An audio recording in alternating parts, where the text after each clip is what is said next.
Colossenses capítulo 3, os versículos 12 a 13. Revesti-vos, pois, como eleitos de Deus, santos e amados, de ternos afetos de misericórdia, de bondade, de humildade, de mansidão, de longanimidade. Suportai-vos uns aos outros, perdoai-vos mutuamente, caso alguém tenha motivo de queixa contra outrem. Assim como o Senhor vos perdoou, assim também perdoai vós. Acima de tudo isso, porém, esteja o amor, que é o vínculo da perfeição.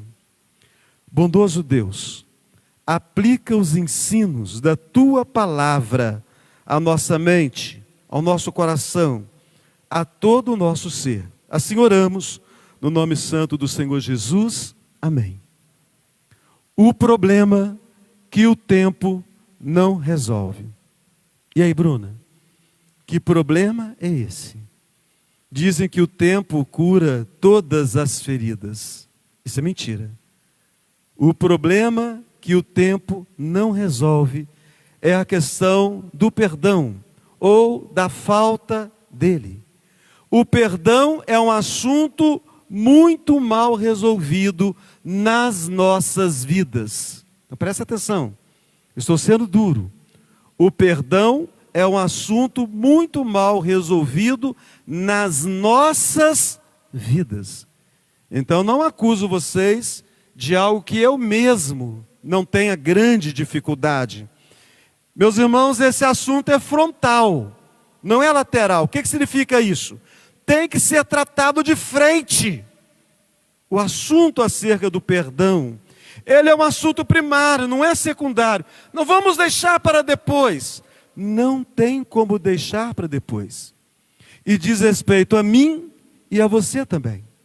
Porque, meus irmãos, ninguém há que num determinado momento da caminhada não tenha lidado com a questão do perdão ou da falta dele. Então, Fabinho, a melhor coisa, meu irmão, é sermos humildes. Durante nossa vida, machucamos pessoas, ainda que de forma inconsciente, mas machucamos.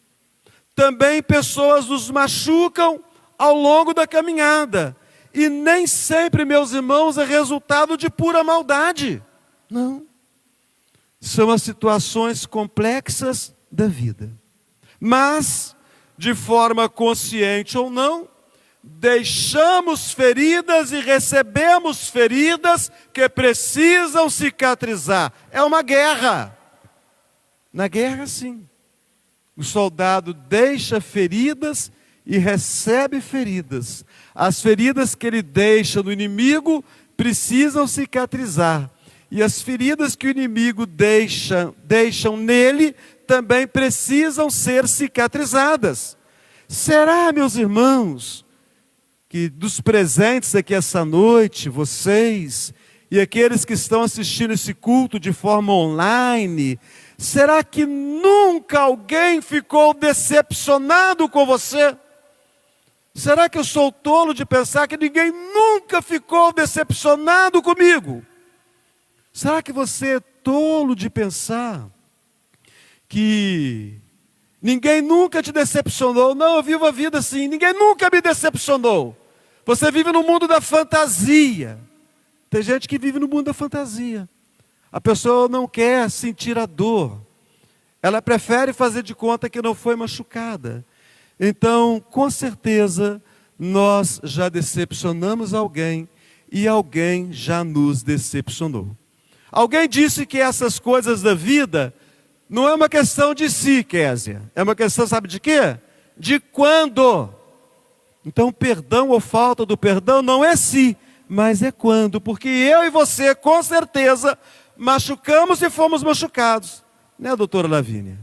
Decepcionamos e fomos decepcionados. E o pior, Úrsula, é que possivelmente voltaremos a experimentar essas questões. De machucar e ser machucado, de decepcionar e ser decepcionado.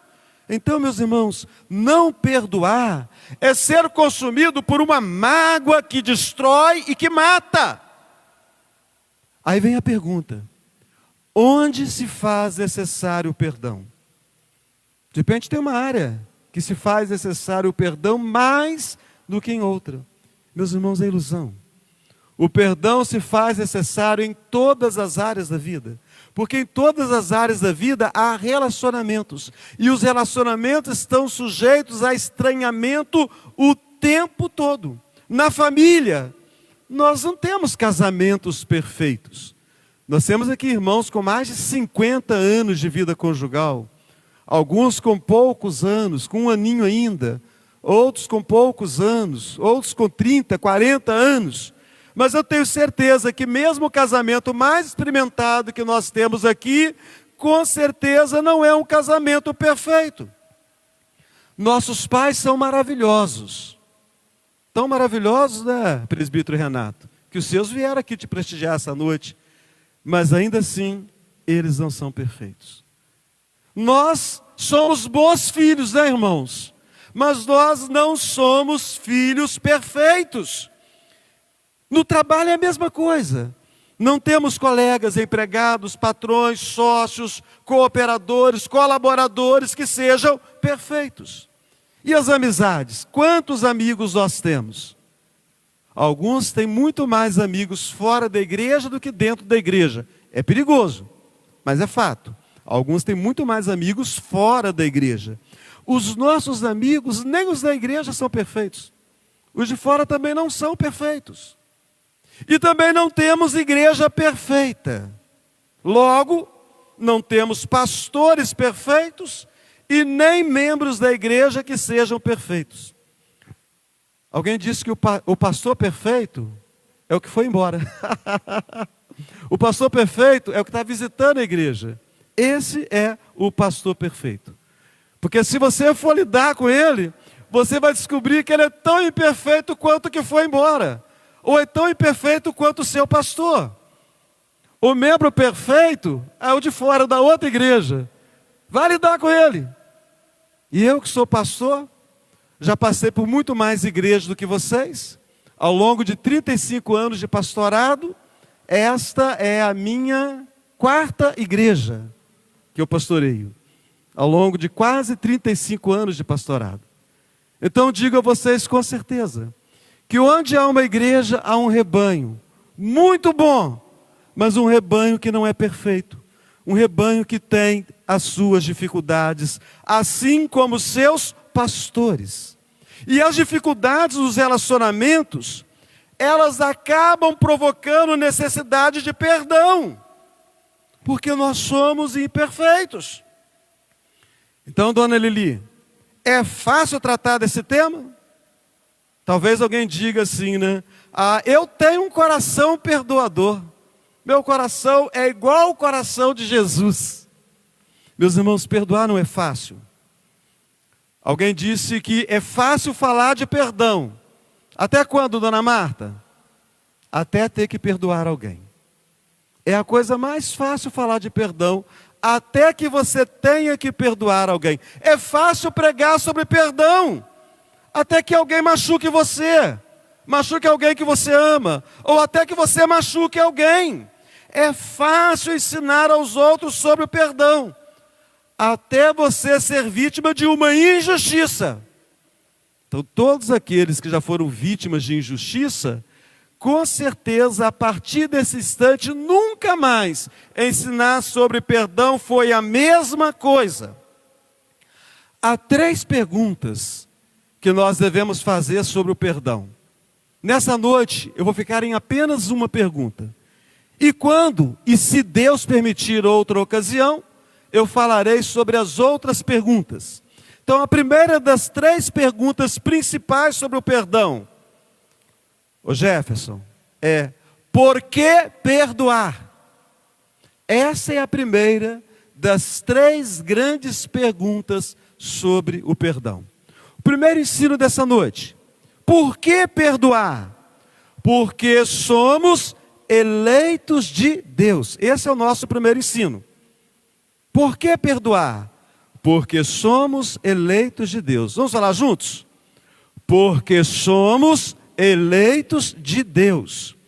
Aqui no versículo de número 12, revesti-vos, pois, como eleitos de Deus, santos e amados, de ternos afetos de misericórdia, bondade, humildade, mansidão, longanimidade.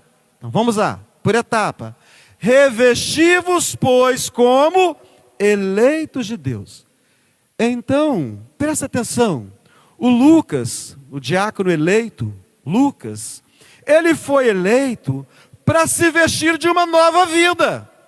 Meus irmãos, nós devemos perdoar porque nós recebemos uma nova vida. Nós devemos perdoar, Guilherme, porque nós recebemos um novo caráter, nós recebemos um novo coração, nós recebemos uma nova mente. Nós fomos feitos pela graça de Deus, o que, diácono Celcinho? Novas criaturas. Feitos novas criaturas em Cristo, uma vez que Ele pagou o escrito de dívida que havia contra nós, Ele morreu em nosso lugar, em Cristo nós fomos perdoados pelo Pai. Então, Edson, faz parte dessa nova vida perdoar. Certo, Gustavo? Faz parte da sua nova vida perdoar.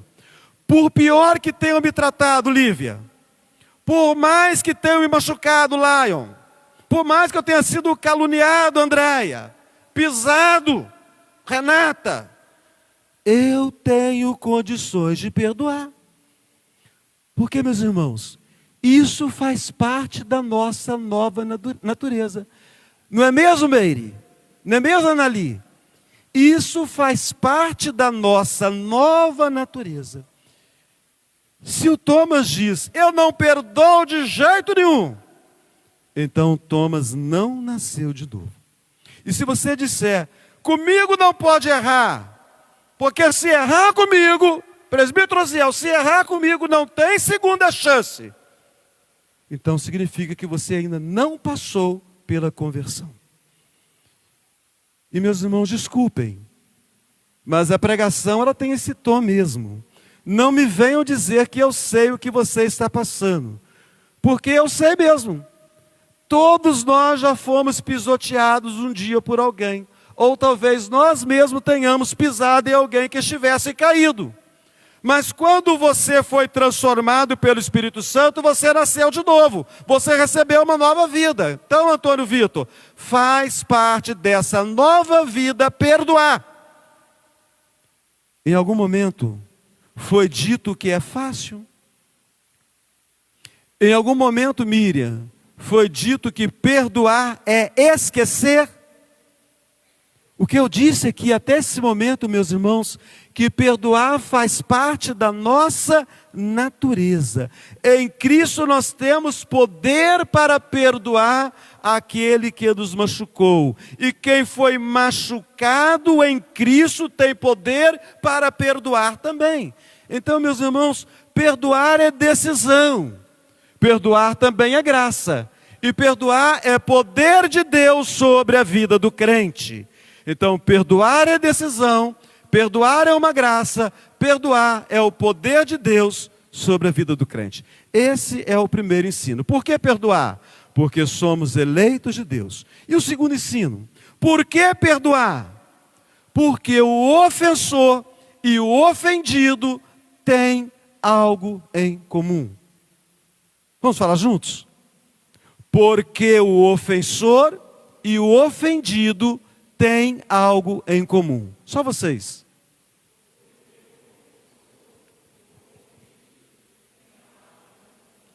É o texto que diz. Presta atenção no versículo 13. É o texto que diz para nós. Suportai-vos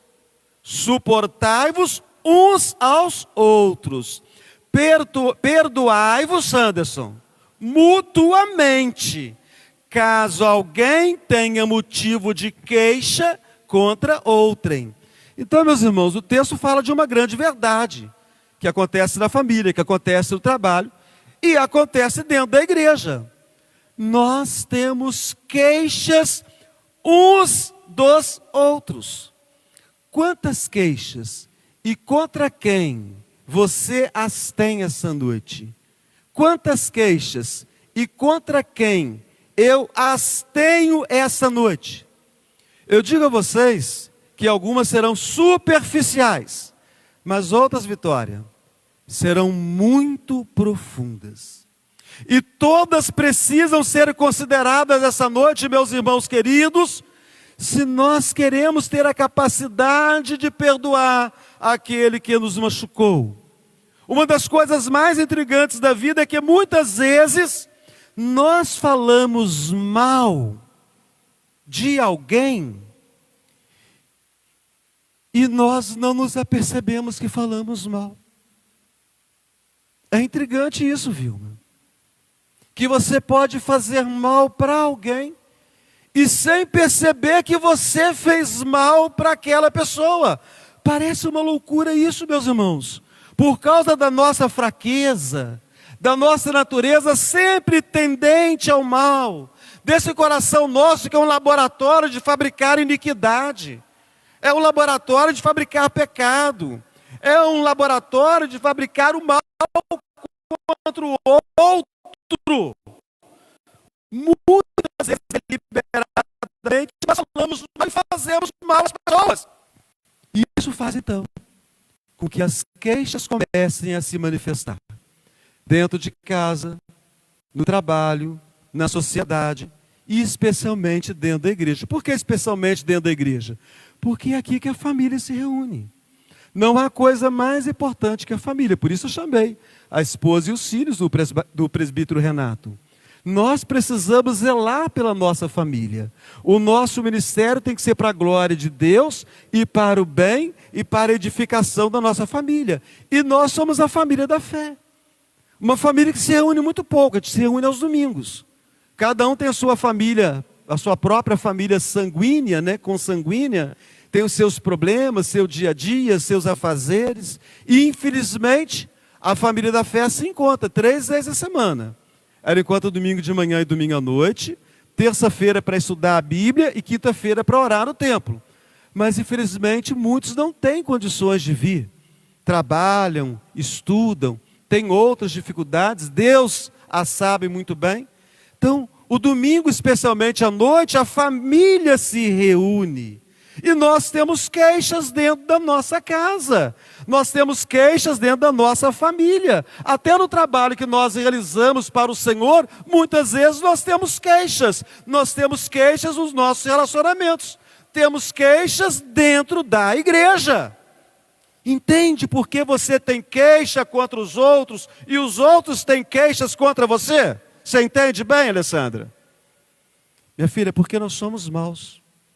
A Bíblia diz que todos pecaram e todos carecem da graça e da misericórdia de Deus. Eu devo perdoar porque aquele que me ofendeu é pecador. Assim como eu sou pecador e também tenho ofendido a outros, eu devo perdoar porque não há um justo sequer. Eu não sou justo, eu não sou perfeito e quem me machucou é como eu sou. Então por que perdoar? Nós perdoamos porque o ofensor e o ofendido têm algo em comum. Então fica mais fácil perdoar essa noite. Sabe por quê? Eu passo a olhar para o ofensor ou para o ofendido da mesma forma que eu sou. Então eu paro de olhar de cima para baixo e eu olho no mesmo nível. E eu abaixo a cabeça porque o ofensor ou o ofendido, ele é tão pecador, ele é tão miserável como sou eu. E por fim, por que perdoar? Porque o ofendido perdoou nossa ofensa. Vamos falar juntos? Porque o ofendido perdoou nossa ofensa. Só vocês?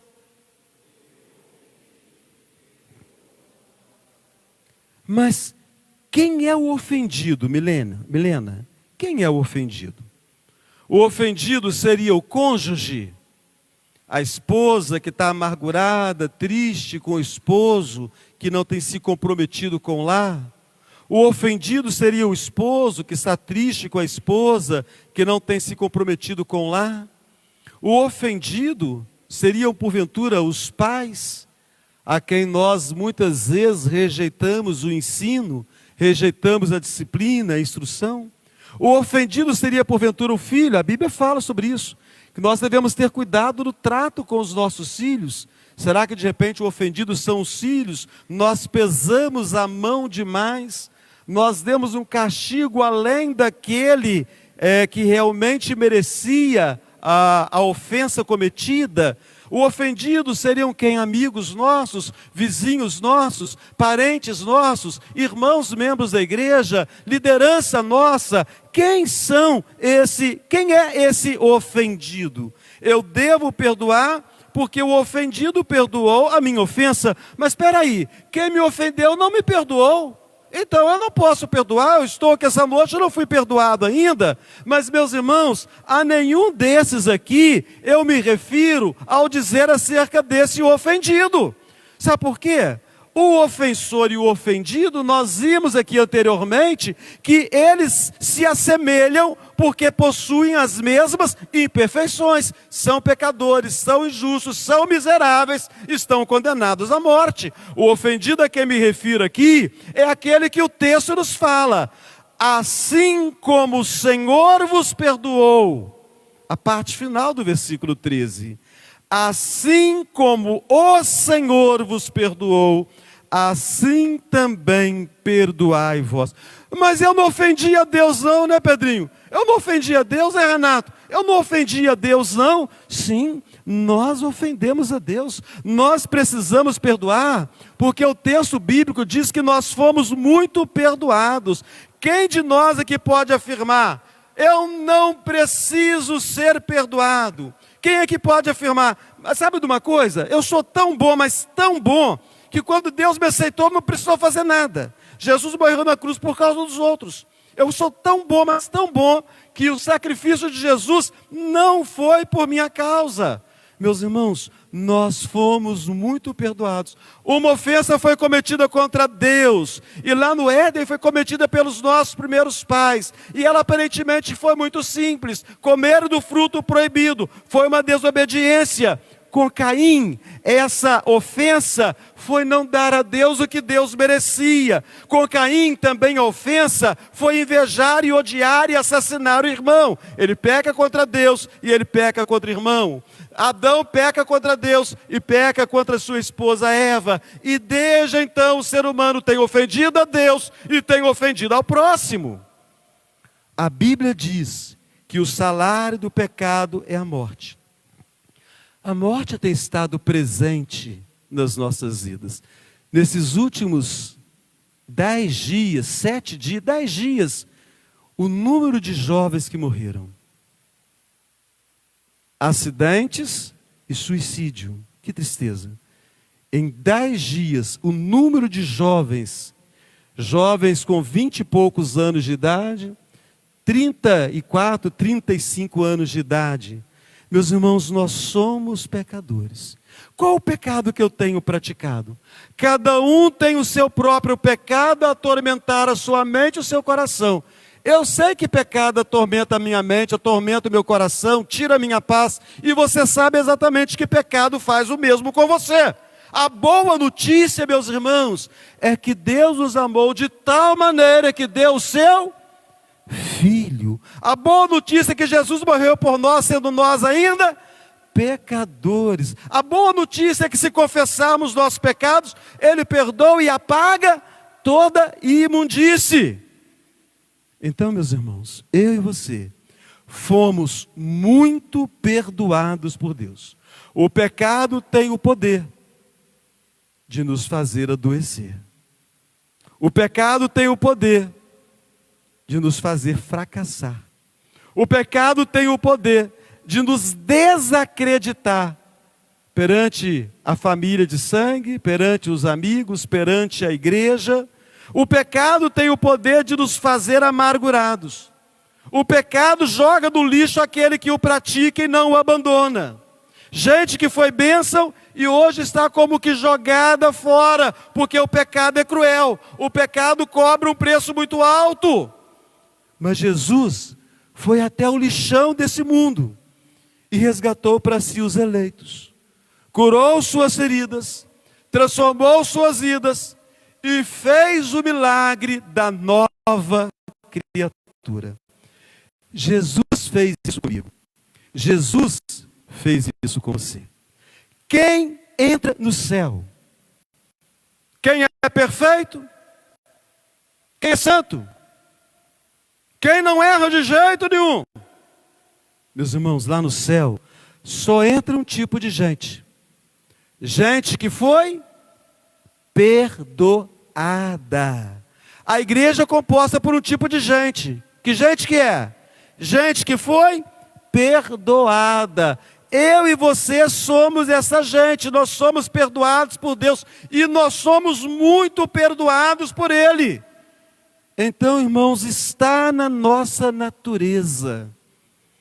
Alguém brinca dizendo que está no nosso DNA espiritual o poder para perdoar. Na verdade, aquele não tem outra opção a não ser perdoar.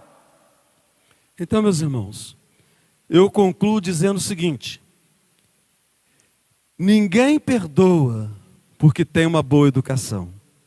Fulano perdoa porque tem uma boa educação. E recebeu uma boa educação dentro de casa. É uma pessoa muito educada. Eu conheço pessoas muito educadas. Receberam boa educação em casa.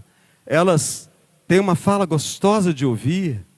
Elas sempre seguram a sua voz num momento de nervosismo, para não deixar nem transparecer que às vezes está chateada com alguma coisa. Mas pessoas com essa boa educação, elas não perdoam. Ninguém perdoa por ser bem educado. Ninguém perdoa por ter uma personalidade amena. Ah, mas se você fosse como eu sou temperamental, eu sou 880, eu sou sanguíneo. Quem é sanguíneo sofre demais, o outro não. O outro é mais... Meus irmãos, ninguém perdoa por ter uma personalidade amena. Quantos sanguíneos estourados por aí, que têm um coração disposto a perdoar e a pedir perdão. E quanta gente controlada emocionalmente, que não perdoa de forma alguma. Ninguém perdoa porque tem o coração sensível. Ah, eu vou perdoar porque o meu coração é sensível.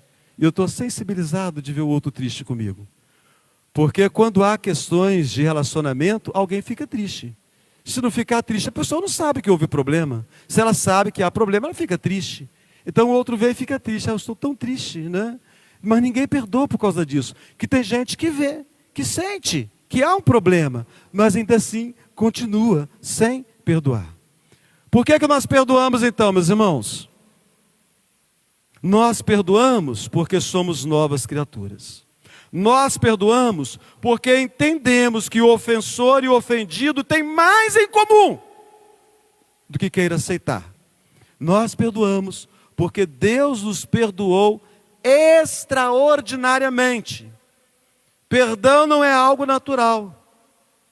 Perdão é obra da graça de Deus. Nós somos salvos pela graça. A graça nos alcançou. Nós perdoamos por causa da graça de Deus. Eu conversava com meu filho, com o Kevin, acerca desse sermão. E então ele falou sobre um hino que chamou muita atenção dele, lá na igreja que ele frequenta, que ele congrega, um hino que mexeu muito com ele acerca do perdão. Então eu quero convidar você aqui a não sair daqui essa noite com mágoas nem amarguras em seu coração, mas conforme aquele hino que diz: a semente do perdão dá os frutos que alimentam o coração. A semente do perdão dá os frutos que alimentam o coração. Vamos falar juntos? A semente do perdão dá os frutos que alimentam o coração. Meu irmão, minha irmã, que essa semente esteja germinando no seu coração e que ela produza os frutos que agradam a Deus, que traz paz ao seu coração e que traz paz ao coração do outro com o qual você se relaciona. Amém? Bondoso Deus, graças damos a Ti pelo Teu cuidado conosco. Perdão é um problema mal resolvido. Perdão é uma questão que não pode ser deixada por conta do tempo. O tempo não tem poder para perdoar. O tempo faz amargar e azedar o coração, azedar a vida. Ó Deus, essa noite nos colocamos nas tuas mãos e clamamos a tua graça sobre nós, porque, ó Deus, nós fomos feitos nova criatura. Porque o ofensor e o ofendido se assemelham. E porque o ofendido, Jesus, Senhor e Salvador nosso, nos concedeu grande perdão. Aplica esses ensinos, incomoda-nos todos os dias, ó Deus, para nós tratarmos dessa questão na nossa própria vida. Quer seja na nossa família, no nosso trabalho, nos nossos relacionamentos, na nossa igreja. Assim oramos, no nome santo do Senhor Jesus. Amém.